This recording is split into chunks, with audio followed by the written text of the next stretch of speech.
8 days ago, Trey Lamar joined us. We were not face-to-face. Good to be in the same room today as we visit. Glad to be here with you, Richard. Trey Lamar, chairman of the House Ways and Means Committee on the House of Representatives side of things. He is the primary author of House Bill 1, the Build Up Mississippi Act. Or Build Mississippi Up? Build Up Mississippi. There you go, Build Up Mississippi Act. Symbolic that it was the first House bill that was submitted this year, but also significant. And it was the top priority. The governor talked about it being his top priority, and Speaker White has talked about the exact same thing, and Trey Lamar joined us. So 8 days ago when you were here, you alluded to some of these things, and I tried to press you on a couple of issues, and let's talk soon. Yeah. Soon, I did not know it was going to be this fast, as Speaker White said that you guys were going to hit the ground running, and you absolutely have done that. House Bill 1 is the main priority for the Mississippi House of Representatives this year, and obviously we had the bill ready last week, and we're planning on filing it on Friday. We did that.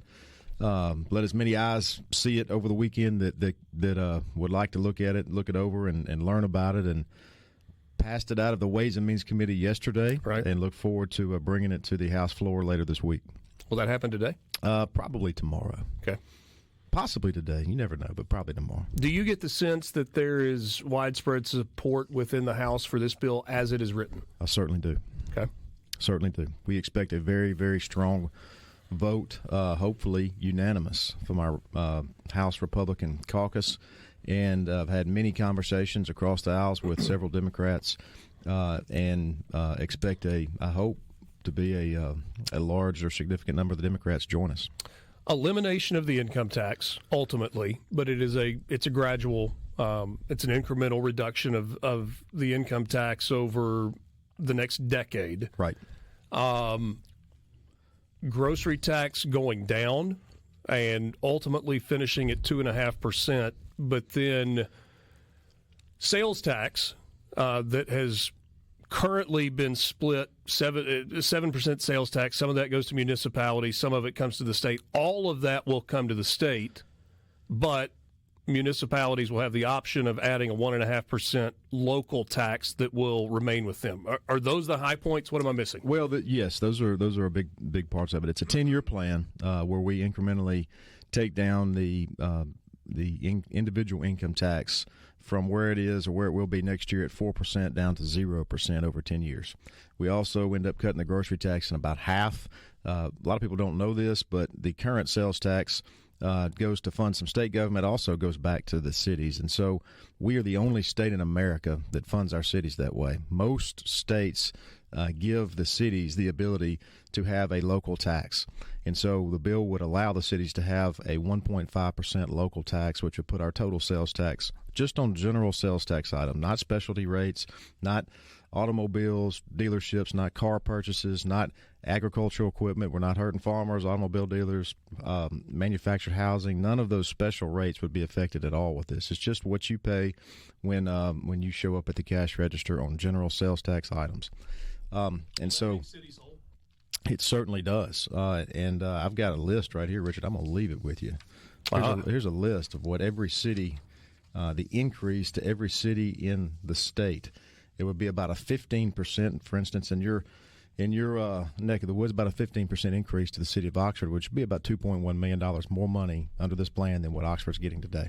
You know, it's interesting as I've visited through the years with people at the Chamber of Commerce or, with the city of Oxford, they watch very closely those monthly numbers that come out that show sales tax and are able to kind of budget off of that based on what's coming back in, but this is going to change the way they go through that process. Yeah, it will. The sales tax returns and the collections would still be done through the state Department of Revenue, the exact same process. Instead of just getting 18.5% of the 7% tax, they would get 1.5% on top of the 7% tax of the whole purchase. And so that entire 1.5% would come back to the cities, and that would put our total general sales tax rate, while we're moving to more of a consumption-based tax model, at 8.5%.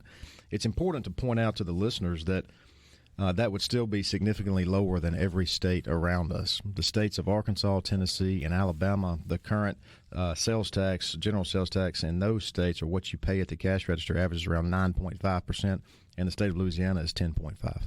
This 1.5% for municipalities, how does that go into effect? Because I read that is they have the option to levy a 1.5% local tax.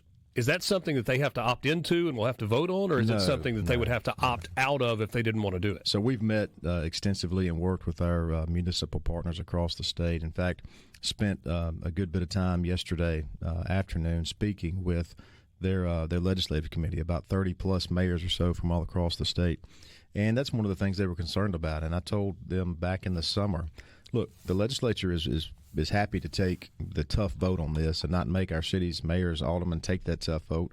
We'll do it if it's part of if we have your support as part of a larger package that eliminates the income tax and is a tremendous net tax cut for the people of Mississippi. Somebody asked about property taxes and how those will be affected. Zero effect at all, and I think it's extremely important. In fact, it could encourage property taxes to be reduced. That's another beauty, just a really delightful part of this plan, because if, for instance, let's say the city of Oxford decides that, you know what, we're doing pretty good in Oxford, we'd like some extra money, but we don't quite need $2.1 million in extra money, so we can do something with 1.5, and let's take 600,000 of that and give it back as a property tax reduction. There could be cities that would have the option to do that, or they may have real needs. They may need a new fire department, more policemen on staff. It gives the cities the flexibility to do some of those things with their budgets. For the municipalities that already have some sort of a special tax in place, and I know the rules on that have changed along the way, would the 1.5% be in addition to whatever that special tax is that's already in place? So there are some cities that have what we call a tourism tax, and that is an additional local tax on prepared food. Really, think restaurants or hotel stays. That's all it applies to, and this would not affect that at all. Okay, so that would be added to that. I think the maybe the most important question, I don't know, one of the important questions is replacing revenue. We talked with the governor a second ago, and he pointed to the surplus and said, we don't necessarily have to replace revenue dollar for dollar because of the surplus at which the state has been operating.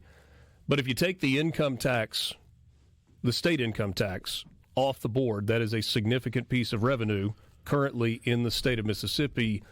You got to replace that. Some of that comes from the sales tax, but those are not one-to-one swaps at all. Well, let me give the listeners an idea of what the bill does. We do move some consumption-based taxes around. Those total $1.1 billion, and when at full phase-in, the cuts total $2.2 billion. So it's a net $1.1 billion tax cut for the people of the state. We have to look at it over 10 years. Nobody's talking about doing anything drastic. In year one, we would have the income tax would go to 4 to 3. We'd be able to pay for that with the diversion money that the state's going to pull back into our budget, and also pay for the grocery tax cut that we're implementing. And then at that point in time, there is the 5% fuel tax. We don't have Richard, we're still trying to fund our Department of Transportation on 1987 funding models. And so 18 cents a gallon, right? 18 and a half cents a gallon, I believe, or 18 cents, right in there. Sure. It's antiquated. It was not indexed in 1987. There's not a business in America that could still be surviving if they were trying to run their business on the same money they had in 1987. It just doesn't work that way. And so the people of Mississippi are demanding that we fix our highways, we fix our ports, we fix our rails, and really the federal government is demanding it as well. That eventually, if we don't start taking better care of our highways throughout the state, the federal government is going to threaten us with withholding federal funds that we get now, and our highways would be even in worse shape if that happens. So that's a big part of the bill. All right, so there's a tax on gas at the pump, right? It's 5%? There would be a 5% sales tax. Right now we have exempted. So the quick math on that is if I'm paying $3 a gallon, I'm now going to pay $3.15 a gallon? Yes, that would be correct. Okay. It would build in. If you pay $400 a month in fuel, it would be extra $20. That's more than offset, though, with the grocery tax cut and the income tax cut. Quick timeout. We got more with Chairman Trey Lamar from the House Ways and Means Committee talking about the tax reform bill, the Build Up Mississippi Act. We're back with you right after this Gala Radio Show on SuperTalk Mississippi. a question on the C Spire text line. Said, I'm not sure you guys are explaining the gas tax increase correctly. So let's go back and let's do that from ground one. There currently is an excise tax on fuel. Okay? Federal and state. Federal and state. The state is 18 cents per gallon. Okay. And actually 18.5, I believe. That is the 49th lowest in the United States of America. Okay. The only state that's any lower than that is Alaska, and Alaska doesn't really have roads in Alaska. They also have this thing called oil. So you can't compare Mississippi to Alaska. That means one of two things. Either we're the smartest people in the nation in that area, or we're probably not doing something correctly and we're not taking care of our roads. It's the latter. There have been multiple studies. I've been in the legislature 14 years, and since I came in year one, there have been people accusing MDOT of mismanagement and all these other things, and I'm here to tell you that has been debunked many times over. The funding model for MDOT is broken, and it's got to be fixed. I saw somewhere recently that Mississippi's largest asset, biggest asset, most valuable asset is our highway system, our roads. $66 billion worth of highways in the state of Mississippi. I would say, what family does not take care of their largest asset? That would be like letting your roof fall off your house. It just doesn't make any sense. We've got to do a better job of taking care of our highways. And so we would add to that with a percentage consumption-based tax of 5%. Right now, there is no sales tax on fuel. This bill would add that as part of a much larger net tax cut that everybody would feel. We're just moving some of those taxes around and then providing the net tax cut with the groceries and income tax. And the 5% gas tax would be on top of the existing 18 cents a gallon, right? It would be on the actual commodity itself, not a tax on top of a tax, but on the product. I think you just got technical on me there. The excise tax stays in place. Yes. And then there is for it would be easy to understand terms, there is a 5% sales tax on the gas at the end of it when you finish. It would be in addition to that. That's correct. Okay. So no different than you buy something for $100 and then you have to pay sales tax on that $100 purchase and it costs $107. If you buy $100 worth of gas, it would be $105. That's it. It's a user. Okay. It's a user fee. It's if you're from Kansas and you're driving to Florida and you fill up in Mississippi, then you're going to pay that 5%.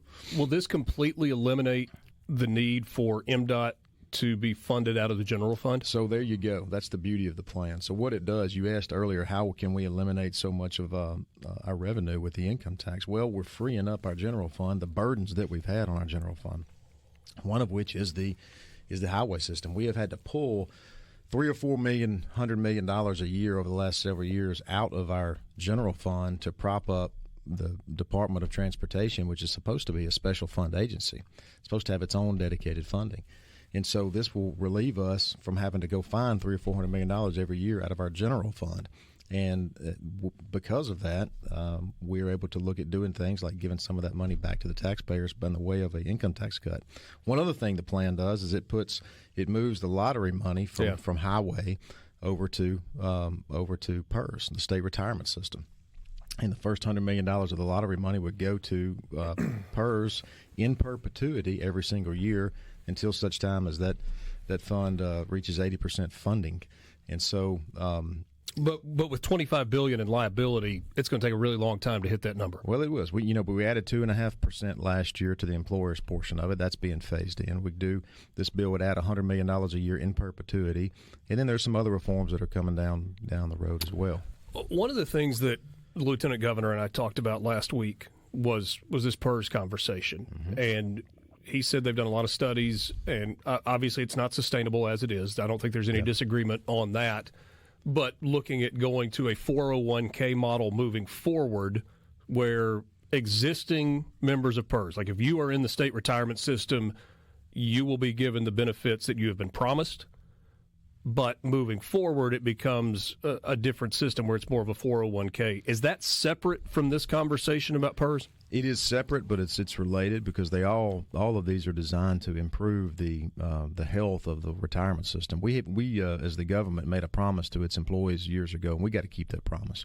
If you're a retired person or you're a current employee vested here in the state of Mississippi and working for schools or local governments or the state or whoever, you're going to get the promises that were made to you about your retirement system. So what you're talking about and what the Lieutenant Governor is talking about is for future hires, and there may have to be some changes made there. And I look forward to seeing his plan. Yeah. C-Spire text line senator says MDOT funding must be corrected, but at the same time they're directing the first $80 million from the lottery to PERS. That sounds like talking out of both sides of his mouth. Money that used to go to MDOT. No, there's a new funding model in place for MDOT. Yeah, MDOT. This plan would put $500 million per year at transportation between MDOT and the Office of State Aid Road Construction. So, I don't say this to anger you. I was speaking with somebody over the weekend, and they kind of laughed about this House bill and said, "Well, that's cute." Yeah. Now the Senate, the adults in the room, are going to come with their proposal. Okay, well, I look forward to seeing it. I do, and look, I'm not gonna take that bait. I've got some good friends in the Senate. I wasn't trying to bait you necessarily. I just thought it was an interesting way of talking about this. Well, whoever this individual is that we're speaking of, I would invite them to read the bill. And I'll tell you this: I spoke yesterday to the entire board of the Mississippi Road Builders Association, the entire packed house at BIPEC, and 30-something governors from Tennessee to the Mississippi Gulf Coast of the Legislative Committee of MML. Spoke to our House Republican caucus that represent every county in the state. And I can assure you, at the end of all of those meetings, not one of those people, if they're being honest with you, would tell you that the plan is a joke. And I think that's why you're going to see a lot of endorsements coming down in the next few days from a lot of smart folks. You've been around this process long enough to know that the House does not craft a bill, pass it, send it to the Senate, and it just gets rubber stamped and moved on. Sure. What is that process going to look like? So this part of the process, I look forward to seeing. The Senate has dribbled out some information that they're going to have a plan. I look forward to seeing their plan. I think the Lieutenant Governor spoke about it last week. And hopefully in the next couple of weeks we'll see what their plan is, and then we'll get together and talk about it. I will say this. These numbers in the House plan, what we're working, it's been going on for a year or more. This effort started back in 2015, 2016, but this specific plan was drafted. I began drafting it a year ago, and we have worked the entire year. It's not something that's thrown together in the last 2 weeks, and so it has been vetted. The Department of Revenue and experts have looked at these numbers, and we're excited about it. I will say this. We have got a multi-year track record now of reducing the income tax in Mississippi. And the rate that we continue to reduce it over the next 10-year period is the exact same or even smaller rate than what we have a track record of doing over the last several years. And over the last several years, our revenues have continued to increase with surplus after surplus, and almost $2.5 billion of reserves in the bank. So when somebody says, well, you can't do this, see it as my job to prove to the world that we can do this and set Mississippi up on a hill and say, guys, look at what the state of Mississippi did. They eliminated their income tax. They don't tax work. They value work in Mississippi. Let's go live and work there. Is there a finish line in sight in cooperation with the Senate? Can you get there? I believe it is. I've heard the Lieutenant Governor say multiple things that he wants to reduce taxes, and I look forward to working with him and his team, and 52 senators down there. I think that's important. I do get to speak to the senators too, and we are in the process of trying to convince them and show them how this plan works, how the data is there to back it up, and prove to them this is the best course for the state of Mississippi's future. C-Spire text line 601-879-4395. Janet in North Mississippi asking about the bill number that he is currently speaking of. It's easy, Janet. It's HB1, House Bill 1. House Bill 1. That's it. You can read a summary of it if you would like to at supertalk.fm, or you can go and read the actual bill. I think it's 85 pages. Is that about right? 107. 107 pages, but who's counting? There you go. We've got a summary. We're going to be releasing some graphics. We had 3 goals, Richard. have the number one most competitive tax code in America, help our cities and counties where government is closest to the people, and fix our broken highway system. And this bill does all of those three things by providing the largest tax cut in the history of Mississippi times 2. Someone says you said a keyword, vested, when you were talking about in Mississippi. That's the that's current employees when they vest in the system. Any future reforms, years? I think it's 8 years currently. I think that's right. It used to be 4, but I think they changed it to 8. But I understand that any plan with a 5th tier would affect future employees only. So I know the Lieutenant Governor is working on that. I look forward to hearing from him. I think we covered a lot of ground. I'm sure there are more questions that we will have along the way. Appreciate you coming in this morning. Look forward to coming back. Chairman of the Ways and Means Committee, Trey Lamar, joining us in studio this morning. This is the Gallo Radio Show, Super Talk Mississippi. Half an hour left with you. We are back right after this.